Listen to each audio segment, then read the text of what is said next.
चलिए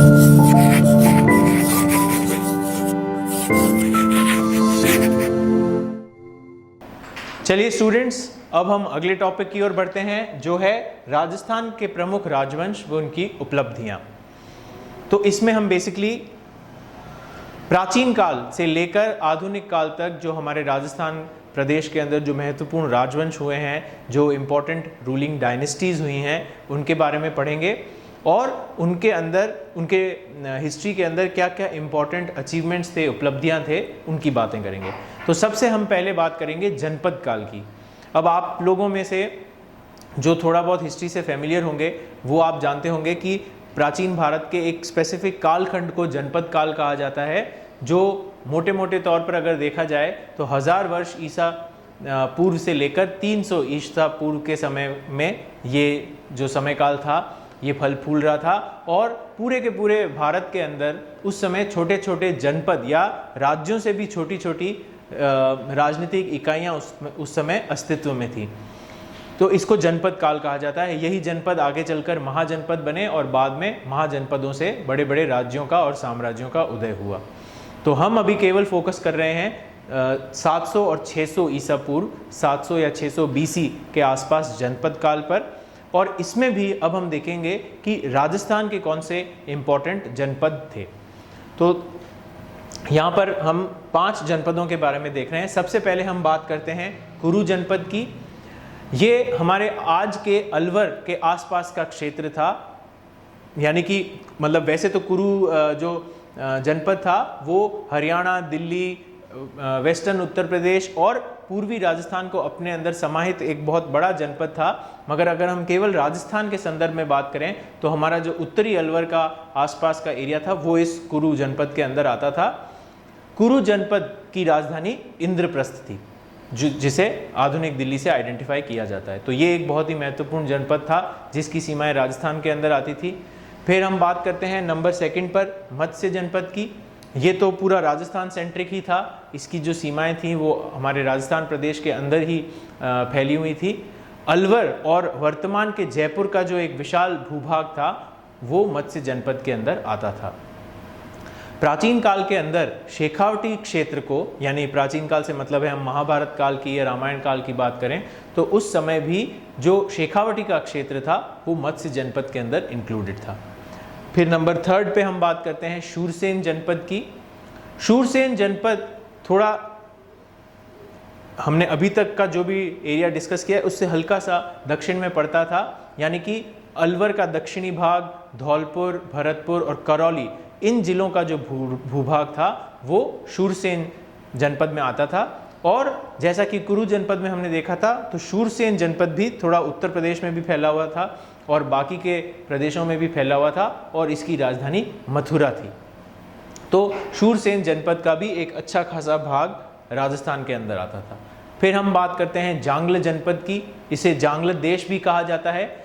बीकानेर, श्री गंगानगर का कुछ भाग और जोधपुर जिले का उत्तर एवं उत्तर पूर्वी भाग जो था वो जांगल जनपद के अंदर आता था। तो अब हम बात करते हैं 5वें या सबसे अंतिम राजस्थान के जनपद की, जो था शिवी जनपद। ये हमारे दक्षिणी राजस्थान के अंदर जो मेवाड़ का प्रदेश था वहाँ पर स्थित था, यानी चित्तौड़गढ़ और चित्तौड़गढ़ के आसपास का जो क्षेत्र था वो शिवी जनपद के अंदर आता था।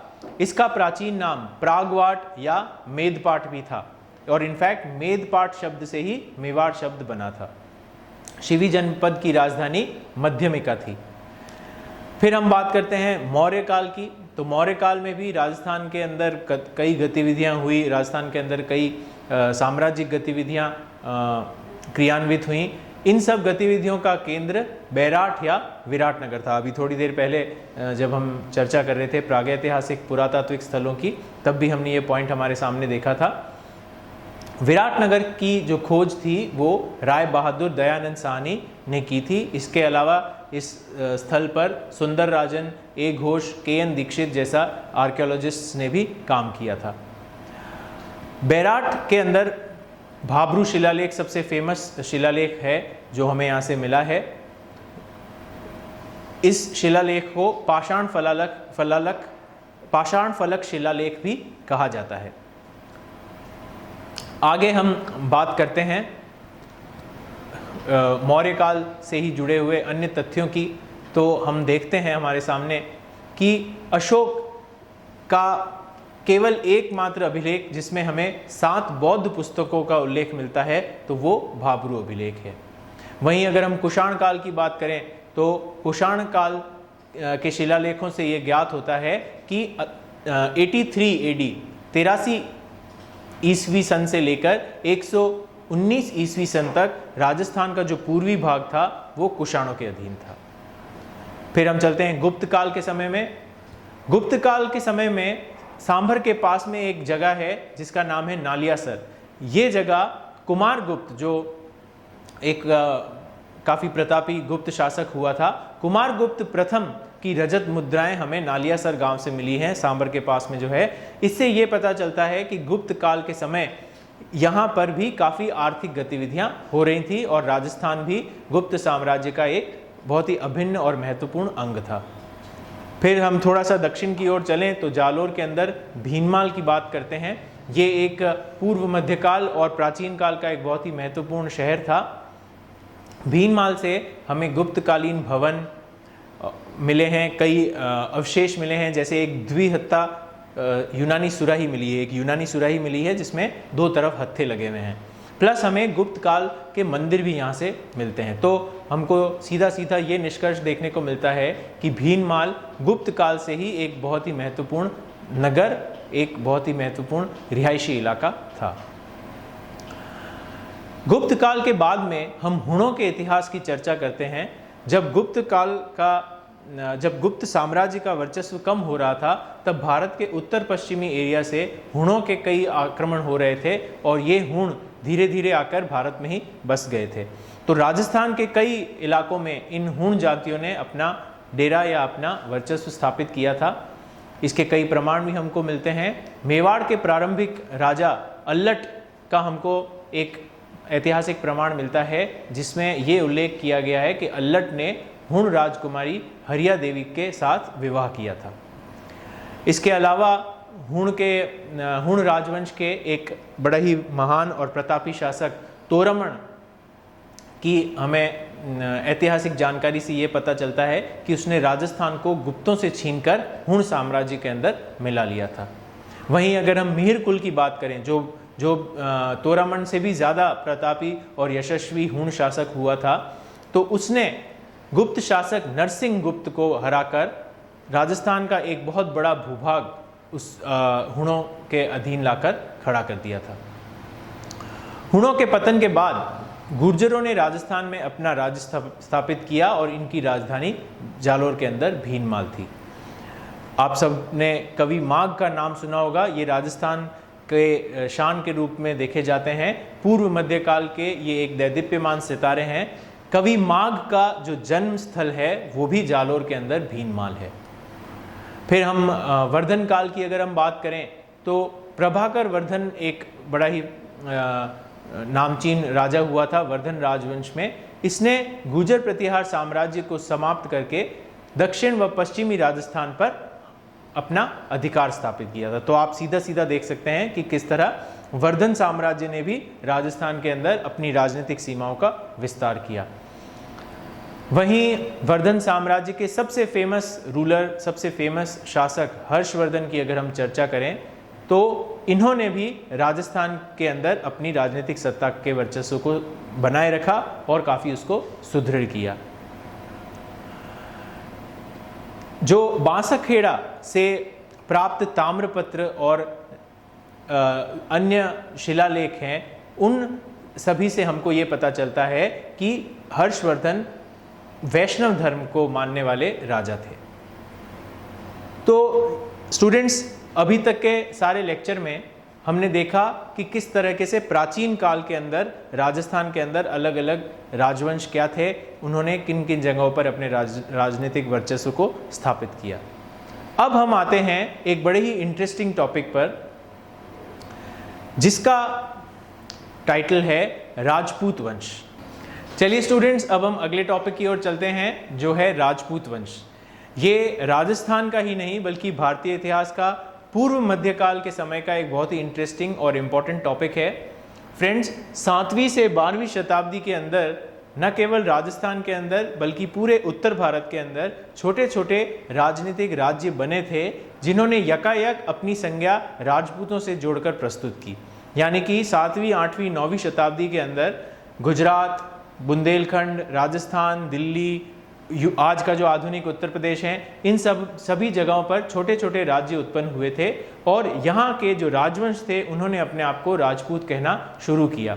इसके पीछे कई कारण थे और इसी के साथ में एक नया युग शुरू हो गया, जिसको हम इंडियन हिस्ट्री के अंदर या राजस्थान हिस्ट्री के अंदर राजपूत युग कहते हैं। हमें अलग अलग राजवंशों के बारे में पढ़ने को मिलता है जिन्होंने अपने आप को राजपूत संज्ञा दी। तो अब हम इस फेज को पढ़ेंगे।